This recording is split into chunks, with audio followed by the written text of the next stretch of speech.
actually been talking about the ATF here in the store because we share a few auditors and a few individuals that we know that work for the ATF, and we don't hate them. They're cool people. They're really cool people. So we sit here and we have conversations about the audits that we've been through in the past and the things that we have done to make the audits go smoother, and the things that the agents themselves have done to make the audits go smoother for us as well.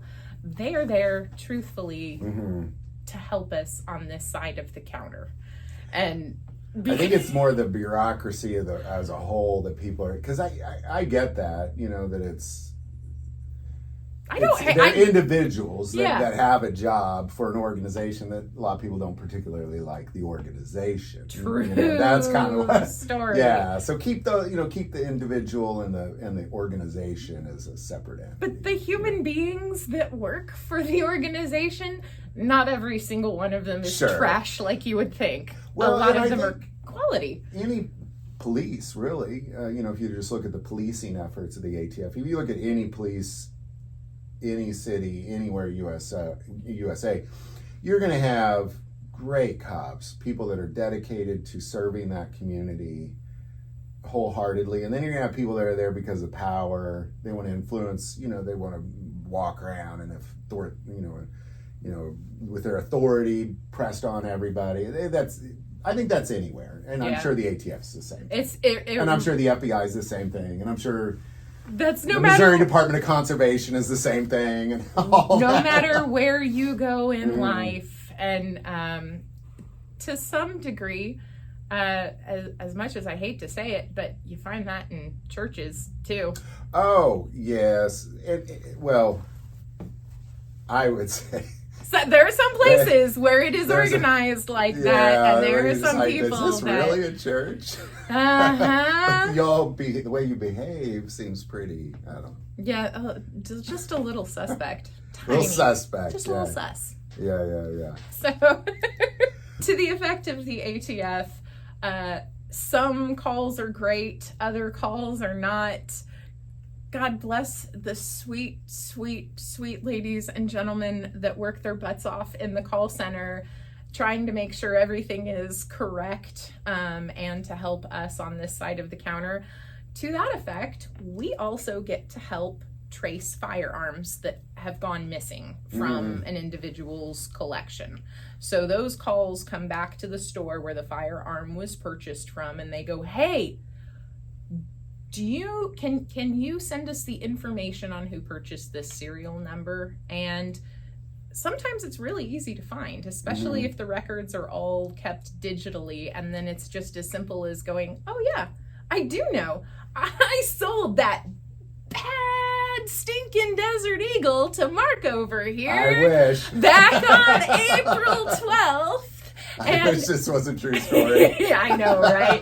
Right now we are telling stories. I was just looking at a Desert Eagle a second ago, but go ahead. This is all fiction, but they're like, yes, I do know that this firearm belongs to this individual, and on this date, he took possession of it lawfully and legally. And they go, awesome! Well, that matches our records. Here is the police report where it was reported missing.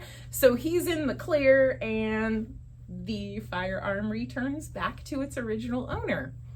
The part that sucks, when those calls come in at the very last minute when you are about to walk out the door and the whole shop is already packed up and you're setting the alarm, and then that phone rings and you're like, ATF, okay, we got this.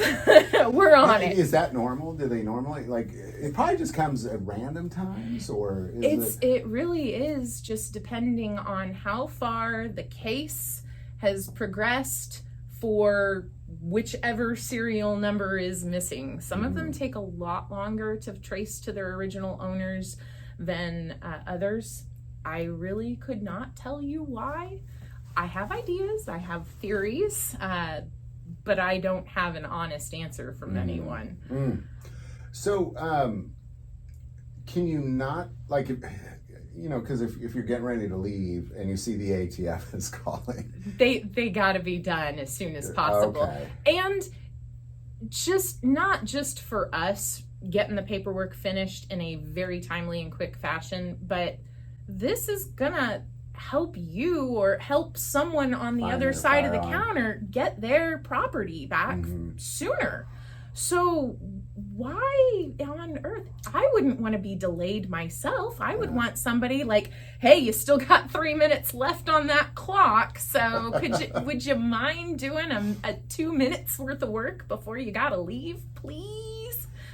So yeah, you know, just... Well, you know what, that's very thoughtful of you. I gotta be real honest. I might not take that call if it was 3 minutes before I was leaving, but that is really thoughtful of you. That's Think great. about it. I get it. Now that you mention it, I'm like, that's true. If it was my missing firearm, I'd want it to get it back as quickly as possible. And that's the point of the trace, is they found the gun somewhere and they're like, trying to return it to its lawful owner. Yeah, they're like, hey, we have this serial number. We need to know who this is property of, who this belongs to.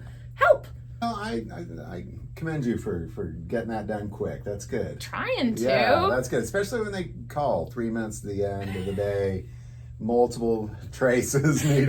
That's good of you. That's good of you. That exact one was about 14 minutes before close, so we did have some. Okay, we had a little more time, so that's pretty easy. But at the same time, when you're trying to pack everything up and move everything and lock everything down, yeah, it's just a little more of a.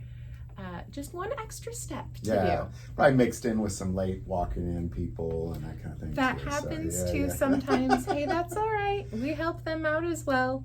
Well, Maggie, good job. I'm glad to hear that there's people like you out there helping them get their guns back. That's good. Good. We're in the business of making firearm dreams come true 6 days a week. So that's what we're here for. Well, Maggie, thank you so much. It's always a pleasure to talk to you. You too, Mark. All right. Enjoy the rest of your day. You too. And you guys as well. Bye-bye. Bye.